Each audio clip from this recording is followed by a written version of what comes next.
ಮೈ talk ಮಾತು ಪ್ರಾರಂಭ ಮಾಡಬಹುದಾ? ಎಸ್ ಅಂದರೆ ಎಸ್. ನಾನು ಸ್ವಾಮಿ ವಿವೇಕಾನಂದ ಅವರು ಹೇಗೆ ಶಿಕಾಗೋ ಧರ್ಮ ಸಮ್ಮೇಳನದಲ್ಲಿ ಶುರು ಮಾಡಿದ್ರು ಅದೇ ಥರ ಮಾಡ್ತಾರೆ. ಅವರು ಲೇಡೀಸ್ ಆ್ಯಂಡ್ ಜೆಂಟಲ್ಮನ್ ಅನ್ನಂತೆ ಕಲಿಸ್ತಿಲ್ಲ, brothers and sisters of America ಅಂತಲೇ ಶುರು ಮಾಡಿದ್ರು. ನೆರೆದ ಎಲ್ಲ ನನ್ನ ಸಹೋದರಿಯರಿಗೆ ನನಗೆ ವಿಧಿಸಿರುವ ಟಾಪಿಕ್ ಅಂತರ್ಜಾತಿ ವಿವಾಹ, ಅದರ ವಿರುದ್ಧ ನಾನು ಮಾತಾಡಬೇಕಂತ ಆಸೆ. ನಾನು ಹೇಳೋದು, ಈ ಜಾತಿ ಮಾನವ ನಿರ್ಮಿತ ಅಲ್ಲ. ವೇದ ಕಾಲದಿಂದ ದೇವತೆ ಕಾಲದಿಂದಲೇ ಜಾರಿ ಇದೆ. ನಿಮ್ಗೆ ತಿಳಿದಂಗೆ ಉರುವಲ್ಲಿ ವೇದ ಕಾಲದಲ್ಲಿ 4 ಜಾತಿ ಇದ್ದಿತ್ತು. ಒಂದು ಬ್ರಾಹ್ಮಣ, 2 ಕ್ಷತ್ರಿಯ, ಮೂರನೇದು ವೈಶ್ಯ, 4ನೇದು ಶೂದ್ರ. ನಂತರ ಆಗಿದೆ. ಇದು ಪೂರಕ ಅನ್ನಲಿಕ್ಕೆ ಕೃಷ್ಣ ಶ್ರೀಕೃಷ್ಣ ಪರಮಾತ್ಮ ಅವರು ಯಾದವ ಕುಲ ಗೊಲ್ಲರ ಜಾತಿಯಲ್ಲಿ ಹುಟ್ಟಿದ್ದಾರೆ. ಶ್ರೀರಾಮಚಂದ್ರ ಅವರು ಕ್ಷತ್ರಿಯ ಧರ್ಮದಲ್ಲಿ ಹುಟ್ಟಿರೋರು. ಮತ್ತು ಕೃಷ್ಣನ ಬಂಟ ಅಥವಾ ಶಿಷ್ಯ ಸುಧಾಮ ಬ್ರಾಹ್ಮಣರು. ಅಂದರೆ ನಾನು ಅಥವಾ ನೀವೆಲ್ಲರೂ ಹುಟ್ಟಬೇಕಾದ್ರೆ ದೇವರು ನಿಮ್ಮನ್ನು ಯಾರು ಪ್ರಶ್ನಿಸಿರಲಿಲ್ಲ. ನಿಮ್ಗೆ ಯಾವ ಜಾತಿ ಯಾವ ಧರ್ಮ ಬೇಕು ಅಂತ ಕೇಳಿಲ್ಲ. ಅದು ಅವರ ಇಚ್ಛೆಯ ಅನುಗುಣವಾಗಿ ನಿಮ್ಮ ಜೀವ ಇರೋ ತನಕನೂ ಅದೇ ಜಾತಿ ಮುಂದುವರಿಯೋದಾದರೆ ಅದೇ ಧರ್ಮ, ಅದೇ ರೀತಿ ನೀತಿ ಕರ್ಮ. ಇದು ಕೃಷ್ಣ ಪರಮಾತ್ಮ ಹೇಳೋ ಹಾಗೆ ಧರ್ಮೋ ರಕ್ಷತಿ ರಕ್ಷಿತ. ಇದಕ್ಕೆ ತುಂಬ ಒಳ್ಳೆಯದಂದರೆ ನೀವು ಧರ್ಮನ ಕಾಪಾಡಿದರೆ ಧರ್ಮ ನಿಮ್ಮನ್ನು ಕಾಪಾಡುತ್ತೆ. ಇಲ್ಲಿಗೆ ಸಣ್ಣ ರಾಮಾಯಣದ ಉದಾಹರಣೆ ಕೊಡ್ತೇನೆ. ರಾಮಾಯಣದಲ್ಲಿ ರಾಮ, ಸೀತೆ, ಲಕ್ಷ್ಮಣ ವನವಾಸದಲ್ಲಿ ಇದ್ದಾಗ ಸೀತೆಗೆ ಒಂದು ಬಂಗಾರದ ಜಿಂಕೆ ಕಾಣುತ್ತೆ. ನಂಗೆ ಬೇಕು ಅಂತ ಅಪೇಕ್ಷೆ ಪಡ್ತಾರೆ. ಆಗ ರಾಮ ಹೇಳ್ತಾರೆ, ಇದು ಮೋಸ, ಇದರಲ್ಲಿ ನಿಜವಾದ ಜಿಂಕೆ ಅಲ್ಲ, ಇದು ರಾಕ್ಷಸ, ಬೇಡ ಅಂತ ಕೇಳಲ್ಲ. ನಂಗೆ ಬೇಕೇ ಬೇಕು ಅಂದಾಗ ರಾಮ ಅನಿವಾರ್ಯವಾಗಿ ಆಯಿತು ನಾನು ಹೋಗಿ ತರ್ತೀನಿ, ಆದರೆ ನೀನು ಲಕ್ಷ್ಮಣಗೆ ಬಿಟ್ಟು ಹೋಗ್ತೀನಿ ಅಂತ ಹೇಳಿ ಬಿಟ್ಟು ಹೋಗ್ತಾರೆ. ಬಿಟ್ಟು ಹೋದಾಗ ಅಲ್ಲಿ ಇವರು ರಾಮ ಜಿಂಕೆ ಇಲ್ಲದೆ ಹೋಗಿ ಅದನ್ನು ಎಳಿಲಿಕ್ಕೆ ಹೋದಾಗ ಜಿಂಕೆ ತಪ್ಪಿಸ್ಕೊಂಡು ಹೋಗ್ಬೇಕಾದ್ರೆ ಬಾಣ ಬಿಟ್ಟು ಅದನ್ನು ಸಾಯಿಸ್ಬೇಕಾದ್ರೆ ಹಾಯ್ ಲಕ್ಷ್ಮಣ ಅಂತ ಹೇಳಿದಾಗ ಸೀತೆ ಕಿವಿಗೆ ಲಕ್ಷ್ಮಣನ ಜೀವಕ್ಕೆ ಅಪಾಯ ಆಗಿದೆ, ರಾಮನ ಜೀವಕ್ಕೆ ಅಪಾಯ ಆಗಿದೆ, ನೀನು ಬೇಗ ಹೋಗು ಲಕ್ಷ್ಮಣನಿಗೆ ಹೇಳಿದಾಗ ಲಕ್ಷ್ಮಣ ಹೋಗ್ಬೇಕಾದ್ರೆ ಲಕ್ಷ್ಮಣ ರೇಖೆ ಅಂತ ನಾನೇನು ಹಾಕ್ತೀನಿ ಅದು ಮೀರಬೇಡ, ಅದು ಧರ್ಮ, ಅದು ಮೀರಿ ಹೋಗ್ತಾರೆ. ಮೀರಿ ಹೋದರೆ ಅವರಿಗೆ ಅಪಾಯ ಆಗುತ್ತೆ. ಅದನ್ನ ಹೇಳೋದು, ನೀವು ಧರ್ಮದ ರಕ್ಷಣೆ ನೀವು ಮಾಡಿದ್ರೆ ಧರ್ಮ ನಿಮ್ಮನ್ನು ರಕ್ಷಿಸುತ್ತದೆ. ಹಾಗೆ ಜಾತಿ ಅನ್ನೋದು ಒಂದು ಧರ್ಮ, ಅದನ್ನು ಮೀರಿದರೆ ಅಪಾಯ ನಿಜವಾದ ಇವತ್ತೆಲ್ಲ ನಾಳೆ ಆಗುತ್ತೆ. ಜೊತೆಗೆ ನಮ್ಮ ಸಾಹೇಬ್ರು ಹೇಳ್ದಂಗೆ ಮಕ್ಕಳು ಯಾವಾಗಲೂ ನಮ್ಮ ತಂದೆ ತಾಯಿ ಹಳೆಯ ತಿಲಕ ಆಗಬೇಕು, ಬಿಟ್ಟರೆ ಕಳಂಕ ಆಗಬಾರ್ದು. ಇದೇ ಮಾತು ನಾನು ಸ್ವಲ್ಪ ಹಿಂದಿ ಫಿಲ್ಮ್ ಡೈಲಾಗ್ನಿಂದ ಪ್ರೇರಿತ ಆಗಿದ್ದೀನಿ. ನಮ್ಮ ಅಮಿತಾಬ್ ಬಚ್ಚನ್ ಹೇಳೋ ಒಂದು ಡೈಲಾಗ್, ಮೈ ಅಪ್ನೆ ಮಾ ಬಾಪ್ ಕೆ ಮಾತೆ ಕಾ ತಿಲಕ್ ಬರ್ನಾ ಚಾಹತಾ ಹೂಂ. ಕಲಂಕನ ಜೊತೆಗೆ ಒಂದು ಭಾಳ ಒಳ್ಳೆ ಆಂಗ್ಲದಲ್ಲಿ ಒಂದು ಹೇಳಿಕೆ ಇದೆ, ಅದನ್ನು ಹೇಳಿ ಕನ್ನಡಕ್ಕೂ ಭಾಷಾಂತರ ಮಾಡ್ತೀನಿ. The light off your goodness should so shine before others that they admire you, they emulate you, and this should bring glory to thee, thy parents and thy foreparents and thy creator in the heaven. ಕನ್ನಡದಲ್ಲಿ ಭಾಷಾಂತರ ಮಾಡಿದರೆ, ನನ್ನ ಒಳ್ಳೆಯತನದ ಬೆಳಕು ನಿಮಗೆ ಹೇಗೆ ಪ್ರಜ್ವಲಿಸಬೇಕು ಅಂದರೆ ಅವರು ನಿಮ್ಮನ್ನು ನೋಡಿ ಹೆಮ್ಮೆ ಪಡಬೇಕು, ನಿಮ್ಮನ್ನು ಅನುಕರಣೆ ಮಾಡಬೇಕು. ಇದು ನಿಮಗೆ ಹೆಮ್ಮೆ ತರಬೇಕು, ನಿಮ್ಮ ತಂದೆ ತಾಯಿಗೆ ಹೆಮ್ಮೆ ತರಬೇಕು, ನಿಮ್ಮ ಪೂರ್ವಜರಿಗೆ ಹೆಮ್ಮೆ ತರಬೇಕು, ನಿಮ್ಮನ್ನು ಹುಟ್ಟಿಸಿರೋ ದೇವರಿಗೂ ಹೆಮ್ಮೆ ತರಬೇಕು. ಇದು ಜಾತಿ ಧರ್ಮದ ಬಗ್ಗೆ. ಜೊತೆಗೆ ಈಗ ಮದುವೆ ಅಂದರೆ ಏನು, ಅಲ್ಲಿಂದ ಮತ್ತೆ ನಾನು ಬರ್ತೀನಿ. ಮದುವೆ ನಿಮ್ಗೆಲ್ಲರಿಗೂ ಗೊತ್ತಿರೋಂಗೆ 2 ಆತ್ಮಗಳ ನಿಧನ, ಓಕೆ ರೈಟ್. ಆದರೆ ಜಾರ್ಜ್ ಬರ್ನಾರ್ಡ್ ಶಾ ಅಂತೇಳಿ ಲಂಡನ್ ನಿವಾಸಿ ನಿಕಟ ಕವಿ, ಹಾಸ್ಯ ಕವಿ, ಅವರು ಈ ಥರ ದೊಡ್ಡ ಸಮಾರಂಭದಲ್ಲಿ ಒಂದು ಪ್ರಶ್ನೆ ಕೇಳ್ತಾರೆ, ವಾಟ್ ಈಸ್ ಮ್ಯಾರೇಜ್ ಅಂತ. ಇದು ಸರ್ವಕಾಲಿಕೂ ಸಮ್ಮತ. ವಾಟ್ ಈಸ್ ಮ್ಯಾರೇಜ್ ಅಂತ ಕೇಳಿದಾಗ ಅವ್ರು ಏನು ಹೇಳ್ತಾರೆ, ಮ್ಯಾರೇಜ್ ಈಸ್ ಮ್ಯಾಥಮ್ಯಾಟಿಕ್ಸ್. ಮದುವೆ ಒಂದು ಗಣಿತ. ನೋಡಿ ಎಷ್ಟು ನಿಕಟವಾಗಿ ಹೇಳ್ತಾರೆ, ಸತ್ಯ. ಮ್ಯಾರೇಜ್ ಹೇಗೆ ಗಣಿತ ಆಗಲಿಕ್ಕೆ ಅಡಿಷನ್ ಆಫ್ 5+. ಮದುವೆ ಆಗ್ತಿರೋಕ್ಕೆ subtraction of parents, the multiplication of children, division of property. ಸರ್ವಕಾಲಕ್ಕೆ ಇದು ಒಮ್ಮತ. ಕನ್ನಡದಲ್ಲಿ ಹೇಳಬೇಕಂದ್ರೆ ಹೆಂಡತಿ ಸಂಕಲನ, ಹೆಂಡತಿ ಬಂದಾಗ ತಂದೆ ತಾಯಿ ಒತ್ತುವರಿಸ್ತಾರೆ. ಸಬ್ಟ್ರಾಕ್ಷನ್, ಮಲ್ಟಿಪ್ಲಿಕೇಶನ್ ಆಫ್ ಚಿಲ್ಡ್ರನ್, ಮಕ್ಕಳು ಮಾಡ್ತಾನೆ ಹೋಗ್ತಾರೆ. ಆಮೇಲೆ ಡಿವಿಷನ್ ಆಫ್ ಪ್ರಾಪರ್ಟಿ, ಇದು ಯೂನಿವರ್ಸಲ್ ಟ್ರೂತ್. ಈಗ ಅದನ್ನೇ ಸ್ವಲ್ಪ ಮಾರ್ಪಾಡು ಮಾಡ್ತೀನಿ. ಇನ್ನೊಂದು ಹೇಳಿಕೆ, again marriage is mathematics. Addition of sorrows, subtraction of pleasure, multiplication of problems, division of relations. ಈ ಕನ್ನಡದಲ್ಲಿ ಹೇಳಬೇಕಂದ್ರೆ ಅಡಿಷನ್ ಆಫ್ ಸಾರೋ, ದುಃಖಗಳ ಸಂಕಲನ. ಸಬ್ಟ್ರಾಕ್ಷನ್ ಆಫ್ ಪ್ಲೆಷರ್, ಸಂತೋಷದ ವ್ಯವಕಲನ. ಮಲ್ಟಿಪ್ಲಿಕೇಶನ್ ಆಫ್ ಪ್ರಾಬ್ಲಮ್ಸ್, ಸಮಸ್ಯೆಗಳ ಗುಣಾಕಾರ. ಆಮೇಲೆ ಸಂಬಂಧಗಳು ಹಳಿಸೋಗತ್ತೆ. ನನಗೆ ಇದು ಬೇಕು, ಅದು ಬೇಕು, ಪ್ರಾಪರ್ಟಿ ವಿಭಜನೆ. ಅಂದರೆ addition of sorrows, subtraction of pleasure, multiplication of problems, division of relations. ಹುಟ್ಟಬೇಕಾದ್ರೆ ಸಹೋದರ ಸಹೋದರಿಯರು, ಆಮೇಲೆ ತಾಯಂದಿಗಳಿರ್ತಾರೆ. ಇದನ್ನು ಬಿಡಬೇಕು. ಆಮೇಲೆ ಇನ್ನು ಏನು ಹೇಳಬೇಕು ಅಂತ ಹೇಳಿದ್ರೆ ನನಗೆ ಕೆಲವೊಮ್ಮೆ ಮೆಂಟಲ್ ಬ್ಲಾಕ್ ಆಗುತ್ತೆ. ಈಗ ತುಂಬ ಒಳ್ಳೆಯ ಉದಾಹರಣೆ ಕೊಡ್ತಿದೆ. ಈಗ ಏನು ಹೇಳಬೇಕು ಅಂತಿದ್ದೆ ನಾನೇ ಮಾತಾಡ್ತಾ ಇದ್ದೀನಿ. ನೋಡ್ರಿ, ಇದು ಭಾರತ ದೇಶ ರಾಮ ಮತ್ತು ಕೃಷ್ಣ ಜೊತೆಗೆ ನೋಡ್ರಿ, ನಮ್ಮ ಹಿರಿಯರು ಗುರುವೆಲ್ಲ ಹೇಳಿದ್ದು ಕೆಲವು ಪಾಠಗಳು ಸ್ವಲ್ಪ ತಪ್ಪು. ಬರಬೇಕಾದ್ರೆ ನಾನು ಏನೂ ತರಲಿಲ್ಲ, ಹೋಗ್ಬೇಕಾದ್ರೂ ಏನೂ ತಗೊಂಡು ಹೋಗಲ್ಲ. ಅದು ಮೇಲ್ನೋಟಕ್ಕೆ ಸತ್ಯ. ಆದರೆ ನಿಜ ಏನಂದರೆ ಕೃಷ್ಣ ಪರಮಾತ್ಮ ಏನು ಹೇಳ್ತಾರೆ, ನೀನು ಬರಬೇಕಾದ್ರೆ ಬರೀ ಕೈಯಲ್ಲಿ ಬಂದಿಲ್ಲ, ಹೋಗ್ಬೇಕಾದ್ರೂ ಬರೀ ಕೈಯಲ್ಲಿ ಹೋಗಲ್ಲ. ಬರಬೇಕಾದ್ರೆ ಮಾನವ ಜನ್ಮ ಪಡೆಯುವಂಥ ಪುಣ್ಯದ ಹೊರೆ ಹೊತ್ಕೊಂಡು ಬಂದಿದ್ಯಾ. ಮಾನವ ಜನ್ಮ ಸ್ವಲ್ಪ ನಿಮ್ಗೆ ಯಾರಿಗೂ ಸಿಗಲ್ಲ. ಮಾನವ ಜನ್ಮ ಸಿಗ್ಬೇಕಂದ್ರೆ ಹಲವು ಜನ್ಮದ ಪುಣ್ಯ, ಅದೊಂದು ಹೊರೆ ಹೊತ್ಕೊಂಡು ಬಂದಿದ್ಯಾ. ಆಮೇಲೆ ಹೋಗ್ಬೇಕಾದ್ರೆ ಪುಣ್ಯನ ವೃದ್ಧಿಸ್ಕೊಂಡು ಹೋಗು, ಇಲ್ಲದಿದ್ದರೆ ಪಾಪದ ಹೊರೆ ಕುತ್ಕೊಂಡು ಬರ್ತೀಯ. ಆದ್ದರಿಂದ ನಾನು ಹೇಳೋದು, ನೀವು ಏನು ಮಾಡ್ತೀರ, ಒಳ್ಳೆಯದನ್ನೇ ಮಾಡಿ. ಕೆಟ್ಟದ್ದು ಮಾಡೋದ್ರಿಂದ ನಿಮಗೇನೂ ಲಾಭ ಆಗಲ್ಲ. ಯಾಕೆಂದರೆ ಈ ಕರ್ಮಫಲ ಅದು ಜನ್ಮ ಜನ್ಮಾಂತರ ಕೊಂಡತ್ತೆ. ಮುಖ್ಯವಾಗಿ ಅದು 3 ಪಾಲಾಗತ್ತೆ ಅಂತಾರೆ. ಒಂದು ನಮ್ಮ ಹಿಂದ್ಗಡೆ ತಂದೆ ತಾಯಿಗೆ ಒಂದು ಪಾಲು, ಇನ್ನೊಂದು ಸಮಾಂತರಾಂತರವಾಗಿ ಹಂಚಿ ಹೋಗುತ್ತೆ, ಇನ್ನೊಂದು ಪಾಲು ನಮ್ಮ ಮಕ್ಕಳಿಗೂ ಹೋಗುತ್ತೆ. ಆದ್ದರಿಂದ ಕರ್ಮಫಲದ ಬಗ್ಗೆ ತುಂಬ ಉದ್ದ ವಿಸ್ತಾರ ಇದೆ. ಅದು ನಾನು ಹೇಳೋದು, ಅದು ನಾನು ಬೇಕಾದ್ರೆ ನೀವು ಒಪ್ಪಿಗೆ ಕೊಟ್ಟರೆ ಹಿಂದಿ ಕೆಲವು ಹಾಡಿದೆ ಎಸ್ ಅಂದರೆ ನಾನು ಹೇಳೋಲ್ಲ. ಒಪ್ಪಿಗೆ ಇದ್ದರೆ ಹೇಳ್ತೇನೆ. ಎಲ್ಲ ಹೇಳಬಹುದಾ?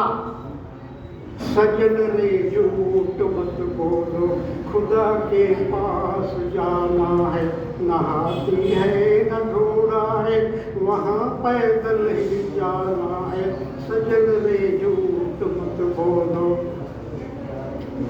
तुम्हारे ನಿಮ್ಮ ಆಸ್ತಿ ಪಾಸ್ತಿ ಇಲ್ಲ, तुम्हारे महल शोभारे यही रह जाएंगे सारे, तुम्हारे महल शोभारे यही रह जाएंगे सारे। अकड़ किस बात की प्यारे, अकड़ किस बात की प्यारे, ये सर फिर भी झुकाता है। सजन रे झूठ मत बोलो, खुदा के पास जाना है, नहाती है न घोड़ा है, वहाँ पैदल ही जाना है। भला कीजिए भला होगा, बुरा कीजिए बुरा होगा, भला कीजिए भला होगा, बुरा कीजिए बुरा होगा। यही लिख लिख के क्या होगा, यही लिख लिख के क्या होगा, यही सब कुछ चुकाना है। सजन रे झूठ मत बोलो, खुदा के पास जाना है, नहाती है न घोड़ा है, वहाँ पैदल ही जाना है। लड़कपन खेल में खोया, जवानी नींद भर सोया, लड़कपन खेल में खोया, जवानी नींद भर सोया। बुढ़ापा देख कर रोया, बुढ़ापा देख कर रोया, यही किस्सा पूरा. ಈಗ ಅರ್ಥ ಹೇಳ್ತೇನೆ. ಒಳ್ಳೆಯದಕ್ಕೆ ಯಾಕೆ ಗಾಳಿ ತಪ್ತಾ ಇದ್ದಾರೆ ನಿಮಗೆ? ನಾವು ಸಣ್ಣೂರಿರ್ಬೇಕಾದ್ರೆ ನಮಗೆ ಜ್ಞಾನ ಆಗ್ತಿರಲ್ಲ, ಏನೋ ಆಟ ಮಾಡ್ಕೊಂಡಿರ್ತೀವಿ. ಯೌವನಕ್ಕೆ ಬಂದಾಗ ಜವಾನಿ ನೀಂದು ಬರೋ ಸೋಯ, ಆವಾಗ ವಯಸ್ಸಿಗೆ ಬಂದಾಗ ಯೌವನ ಬಂದಾಗ ಈ ಹಳೆ ಕಾಲದ್ದು ತಂದೆ ತಾಯಿ ನೀನು ಹಳೆ ಕಾಲದ ಜನ ಈಗಿನ ಕಾಲ ಬದಲಾಯಿಸಿದೆ. ನಾನು ಆಡಿದ್ದೆ ಆಟ. ನಮಗೆ ಕನ್ನಡ ಹಾಡು ಬರುತ್ತಲ್ಲ, ಜಾತಿ ಎರಡೇ ಎರಡು ತಪ್ಪು, ಜಾತಿ ಅದು ಹೇಳ್ಕೊಳ್ಳಿ, ಜಾತಿ ಎಲ್ಲದಕ್ಕೂ ಸರ್ವಕಾಲ ಅಂತ. ಅವರು ಆ ಹಿಂದಿಯಲ್ಲಿ ಒಂದು ಗಾದೆ ಹೇಳ್ತಾರೆ, ಪರಿ ಆಯತೋ ಚೀನ್ಕು ಮೌತ್ಕಿ ನಿಶಾನಿ. ಈಗ ದೀಪದ ಬೆಳಕಿಗೆ ಹುಳಕ್ಕೆ ಹೆಕ್ಕೆ ಬಂದು ದೀಪದ ಆಕರ್ಷಣೆಗೆ ಹೋಗಿ ಸುಟ್ಟೋಗುತ್ತೆ. ಅದೇ ಹಿಂದಿಯಲ್ಲಿ ಒಂದು ಹಾಡು ಬರುತ್ತೆ. ಹೇಳ್ತಿದೆ ಸ್ವಲ್ಪ ಗಮನಿಸ್ಕೊಂಡಿರ್ತದೆ. ಈಗಿನ ಕಾಲದ ಒಬ್ಬೊಬ್ಬರು ಹುಡುಗಿರು ಯಾಕೆ ಗಡಿ ತಪ್ತಾರೆ? प्यार दीवाना होता है, मस्ताना होता है, हर खुशी से हर गम से बेगाना होता है. क्षमा कहे परवाने से परे चला जा, मेरी तरह जल जाएगा. यहाँ नहीं आ वो नहीं सुनता, उसको चल जाना होता है. हर खुशी से हर गम. ಕ್ಷಮಾ ಅಂದರೆ ದೀಪ, ಬೆಳಕು. ಕ್ಷಮಾ ಕರೆ, ಪರವಾನ ಅಂದರೆ ಹುಳ. ದೀಪ ಹೇಳುತ್ತೆ ನನ್ನ ಹತ್ರ ಬರಬೇಡ ಸ್ವಲ್ಪ. ಈ ಪ್ರೇಮ, love, what is love? Love ಆಗ್ಲದಲ್ಲಿ ಒಂದು ವಿಶ್ಲೇಷಣೆ ಬರುತ್ತೆ. LOVE. ಲವ್ ಅಂದರೆ ಏನು? L stands for lake of sorrows, ದುಃಖಗಳ ಸರೋವರ. ಓಷನ್ ಆಫ್ ಟಿಯರ್ಸ್, ಕಣ್ಣೀರಿನ ಸಾಗರ. ವ್ಯಾಲಿ ಆಫ್ ಡೆತ್, ಮರಣದ ವ್ಯಾಲಿ, ಕಣಿವೆ. End of life. Lake of sorrows, ocean of tears, valley of death, end of life. ಇವತ್ತು ಎಲ್ಲ ಈಗ ಅಂತರ್ಜಾತಿ ವಿವಾಹ ಸಾಮಾನ್ಯವಾಗಿ ನೀವು ನೋಡ್ತೀರ, ಎಲ್ಲ ಮಾಧ್ಯಮದಲ್ಲೂ ಬರ್ತಾ ಇದೆ. ದುರಂತಕ್ಕೆ ಹೋಗ್ತದೆ. ಯಾಕೆ ಅಂದರೆ ಅದು ಪರಿಪೂರ್ಣ ಮದುವೆ ಅಲ್ಲ. ಪರಿಪೂರ್ಣ ಮದುವೆ ಆಗಬೇಕಂದ್ರೆ ಹುಡುಗ ಹುಡುಗಿ ತಂದೆ ತಾಯಿಯರ ಒಪ್ಪಿಗೆ ಬೇಕು. ಶಾಸ್ತ್ರೋಕ್ತವಾಗಿ ಮದುವೆ ಆಗಬೇಕು. ಅಗ್ನಿ ಸಾಕ್ಷಿ ಆಗಬೇಕು. ಮಂತ್ರ ಸಪ್ತಪದಿ ತುಳಿಬೇಕು. ಇಲ್ಲಿ ಏನು ಮಾಡಿರಲ್ಲ, ನೋಂದಣಿ ಮದುವೆ. ಅದು ಪೂರ್ತಿ ಅಥವಾ ಕನ್ಸುಮೇಟ್ ಮ್ಯಾರೇಜ್ ಅಂತಾರೆ. ಕನ್ಸುಮೇಟ್ ಮ್ಯಾರೇಜ್ ಆಗಲ್ಲ, ಅದಕ್ಕೆ ದುರಂತಮಯ ಆಗ್ತದೆ. ಇದನ್ನೆಲ್ಲ ತಪ್ಪಬೇಕಂದ್ರೆ ನಮ್ಮ ಮಕ್ಕಳಲ್ಲೇ ನಾವು ನಮ್ಮ ಜಾತಿ ಏನು, ನಮ್ಮ ಸಂಸ್ಕಾರ ಏನು ಹೇಳ್ಕೊಡೋದು. ಹೇಗೆ ಅಂದರೆ ನಮ್ಮ ಛತ್ರಪತಿ ಶಿವಾಜಿ ಮಹಾರಾಜವ್ರದ್ದು ಪ್ರೇರಣೆ ತಗೊಳ್ಳಿ. ಅವ್ರ ತಾಯಿ ಜೀಜಾಬಾಯಿ ಸಣ್ಣ ಮಗು ಇದ್ದಾಗಲೇ ಜಾತಿ, ಧರ್ಮ, ರಾಷ್ಟ್ರ ಪ್ರೇಮ ಏನು ಕಲಿಸಿಕೊಟ್ಟಿದ್ದಕ್ಕೆ ಕೊನೆ ತನಕ ಎಷ್ಟೇ ಅವ್ರ ಜೀವಕ್ಕೆ ಅಪಾಯ ಇದು, ಜಾತಿ ಬಿಟ್ಕೊಡ್ಲಿಲ್ಲ. ಕೊನೆ ತನಕ ಧರ್ಮ ರಕ್ಷಣೆ ಮಾಡಿದ್ದಾರೆ. ಅದೇ ಈಗ ನಮ್ಮ ಇವರು ಕೃಷ್ಣ ಹೇಳೋದು, ಧರ್ಮೋ ರಕ್ಷತಿ ರಕ್ಷಿತ ಅಂತ. ಇದೇ ಮಾತು ಕರ್ಣಂಗೆ ಕೊನೆಯಲ್ಲಿ ಹೇಳೋದು. ಕರ್ಣಂಗೆ ಮೋಸದಲ್ಲಿ ಕೊಂತಾರೆ ಅಂತೇಳಿ ನೀವು ಎಲ್ಲರೂ ಓದಿರ್ಬೋದು. ಅವ್ರ ಚಕ್ರ ಎಂತ ಅಂದರೆ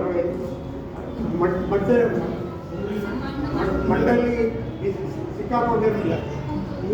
ಧಾರಿಯಾಗಿ ರಥದಿಂದ ಇಳಿದು ಬಂದಾಗ ಚಕ್ರ ನಿಲ್ಲಬೇಕಾದ್ರೆ ಮೋಸದಲ್ಲಿ ಬಾಣ ಹೊಡಿತಾರೆ.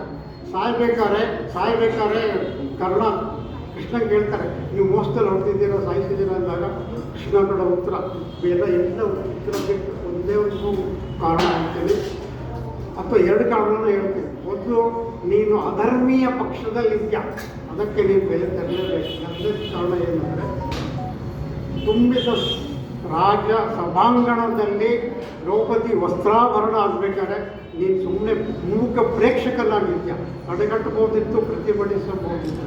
ಹಲವು ಕಾರಣಗಳು ಇದನ್ನು ಹೇಳ್ತಾರೆ. ಆದ್ದರಿಂದ ನಾನು ಈಗ ಹೇಳೋದೇನೆಂದರೆ, ಪರಿಪೂರ್ಣ ಮದುವೆ ತಂದೆ ತಾಯಿ ಒಪ್ಪಿಗೆ ಇಟ್ಕೊಂಡು ಮದುವೆ ಆದರೆ ಅದು ಪರಿಪೂರ್ಣ ಮದುವೆ ಆಗುತ್ತೆ. ನಿಮಗೆ ತಂದೆ ತಾಯಿಯರ ಆಶೀರ್ವಾದ ಶ್ರೀರಕ್ಷೆ ಇರುತ್ತೆ. ಅದು ನೀವು ಮೀರಿ ಹೋದರೆ ಅಧರ್ಮಕ್ಕೆ ದಾರಿ ಆಗುತ್ತೆ. ಅದನ್ನು ಕೆಲಸ ಮಾಡಬೇಡಿ. ತಂದೆ ಜನ್ಮದಾತರ ಮನಸ್ಸು ನೋಯಿಸಿ ಯಾವತ್ತು ಕ್ಷಣಿಕ ಸುಖಕ್ಕೆ ಆಸೆ ಪಟ್ಟು ಅಂತರ್ಜಾತಿ ವಿವಾಹಕ್ಕೆ ಹೋಗಬೇಡಿ. ಒಂದು ಮಾತು ಹೇಳ್ತಾರೆ, ನನ್ನ ಜಾತಿ ನನ್ನ ಧರ್ಮ ನನಗೆ ಶ್ರೇಷ್ಠ, ನನಗೆ ಹೆಮ್ಮೆ. ಈ ಒಂದು ಯೋಚನೆ, ಈ ಒಂದು ವಿಚಾರ ಎಲ್ಲರ ತಲೆಯಲ್ಲಿದ್ದರೆ ಇವತ್ತು ಅಂತರ್ಜಾತಿ ವಿವಾಹ ಅಂತ ನೀವು ಕಡಿಯೋಣ. ಅಷ್ಟಕ್ಕೂ ನಾನು ಇದನ್ನು ನನ್ನ ಬ್ಲಾಗಲ್ಲಿ ಬಂದಿದ್ದಲ್ಲದೆ ನಮ್ಮ ಮಾನ್ಯ ಪ್ರಧಾನಮಂತ್ರಿ ಪತ್ರ ಹಾಕಿದ್ದೆ. ಅಂತರ್ಜಾತಿ ವಿವಾಹ ಇದೆಲ್ಲ ಏನೇನೋ ಮಾಡಕೊಟ್ಟಿದ್ದಲ್ಲ, ಇದು ಸೇರಿಸಿ ಅಂತರ್ಜಾತಿ ವಿವಾಹ ತಡೆಗಟ್ಟಬೇಕು ಅಂತೇಳಿ ಮನವಿ ಮಾಡಿದ್ದು ಇದೆ. ಅದು ಅವ್ರಿಗೆ ಉತ್ತರ, ಯಾಕೆಂದರೆ ಅವ್ರಿಗೆ ಸಾವಿರ ಪತ್ರ ಬರುತ್ತೆ, ನನ್ನ ಪತ್ರ ಎಲ್ಲಿ ಹೋಗಿರ್ಬೋದು. ಆದರೆ ಈಗ ಒಂದು ವೇದಿಕೆ ನನಗೆ ಸಿಕ್ಕಿದೆ, ಅಂತರ್ಜಾತಿ ವಿವಾಹ ನಿಷೇಧ ಆಗಲೇಬೇಕು. ನನ್ನ ಮಗ, ನನ್ನ ಜಾತಿ, ನನ್ನ ಧರ್ಮ ನನಗೆ ಶ್ರೇಷ್ಠ. ನಂಗೆ ಇನ್ನೂ ನೋಡ್ರೆ ಈಗ ನಮ್ಮ ಜಾತಿ ನಮ್ಮ ಧರ್ಮದಲ್ಲೇ ನಮ್ಮ ಹೆಣ್ಮಕ್ಳು ಭಾಳ ಜನ ಮದುವೆಗೋಸ್ಕರ ಒದ್ದಾಡ್ತಿರ್ತಾರೆ.